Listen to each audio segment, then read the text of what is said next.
If you're experiencing login issues on BigBlueButton 2026, follow these steps to troubleshoot and resolve the problem quickly. Step 1. Check your credentials. Ensure that you are entering the correct username and password. Double check for any typos or case sensitivity issues.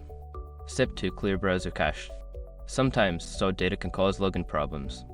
Clear your browser's cache and cookies, then restart the browser and try logging in again. Step 3. Update your browser. Don't continue before doing this. A lot of online accounts end up exposed to breaches without people even realizing it. Use SROC to constantly monitor your email and accounts and get alerted immediately if your information gets leaked online. It scans billions of breach records 24/7 in the background. And honestly, for a few dollars a month, it's something everybody should probably have. Link in the description. Step 4. Disable browser extensions. Certain browser extensions can interfere with website functionality. Temporarily disable any extensions, especially ad blockers, and attempt to log in again. Step 5. Check server status. If the above steps do not work, check if the BigBlueButton server is operational. Visit the official status page or contact your administrator for updates on server issues.